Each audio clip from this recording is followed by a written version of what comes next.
আজি মই টাৰ্কিৰ মাংস বনাম। আগতে আপোনালোকক দেখুৱাইছোঁ। টাৰ্কিটো মুৰ্গীৰ নিচিনা ডাঙৰ হয়, বহুত ডাঙৰ হয়। মই মাংস 1 কিলো লৈছোঁ। এয়া পিঁয়াজ লৈছোঁ, আলু লৈছোঁ, 3টা মিডিয়াম সাইজৰ, বিলাহী লৈছোঁ, এয়া নহৰু লৈছোঁ, চচ লৈছোঁ, আদা লৈছোঁ, পটাত পিচি লৈছোঁ, এয়া নহৰু লৈছোঁ। ইয়াত মই মছলা লৈছোঁ। এয়া জলকীয়াৰ গুড়ি লৈছোঁ, সৰু চামুচেৰে এচামুচ। আপোনালোকে যদি জলকীয়াৰ পৰিমাণটো বেছিকৈ খায় বেছিকৈ ল'ব।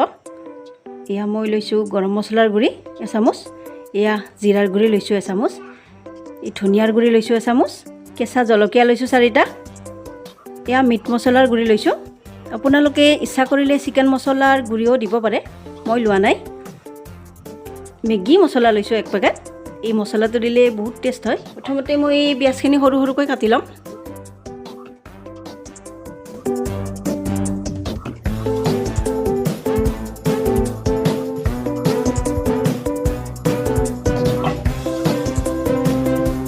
পিঁয়াজ আৰু বিলাহীখিনি কাটি লোৱা হৈ গ'ল।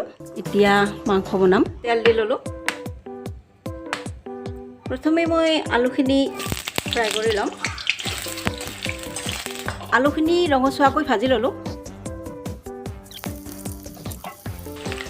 অকণমান পিঁয়াজ থৈ দিলোঁ। অলপ মাংসটো ভজা ভজা হ'লে দি দিম এইখিনি। পিঁয়াজখিনি ভজা ভজা যেন হৈছে। এতিয়া মাংসখিনি দি দিলোঁ।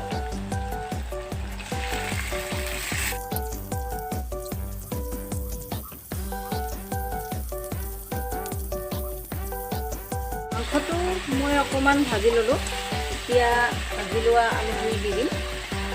পিঁয়াজখিনিও দিলোঁ। নিমখ দি দিলোঁ। নিমখটো আপোনালোকে সোৱাদৰ জোখতে দিব। হালধিৰ গুড়ি দি দিলোঁ। গোটাকৈ খোৱা নহৰুখিনিও দি দিলোঁ।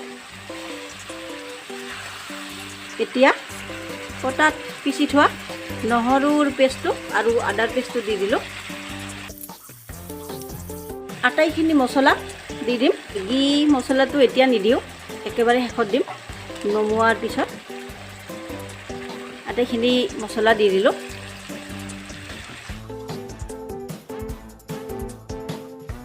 অলপ সময় লৰাই চৰাই এতিয়া ৰাতিপুৱা এই বিলাহীখিনিও দি দিলোঁ। টাৰ্কিৰ মাংসটো পথাৰ মাংস বনোৱাৰ নিচিনা অলপ সময় লাগে। এতিয়া জুইটো চিমত দি এখন ঢাকনিৰে ঢাকি থ'ম। এতিয়া ঢাকনিখন গুচাই চাম। জুইটো অকণমান বঢ়াই দিলোঁ। এতিয়া এই চচখিনি দি দিম।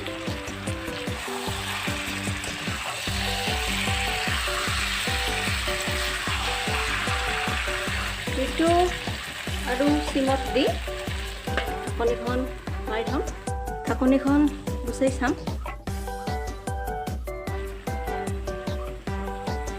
4টা ইলাচি দি দিলোঁ ফ্লেভাৰটোৰ কাৰণে, বহুত ধুনীয়া লাগে।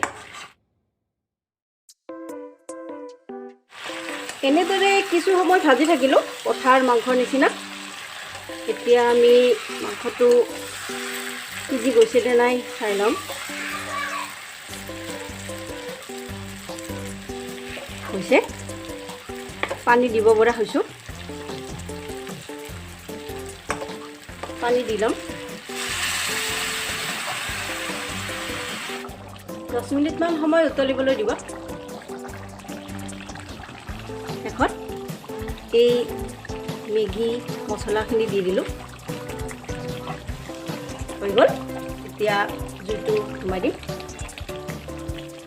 এতিয়া বেলেগ বাচনত নমাই ল'ম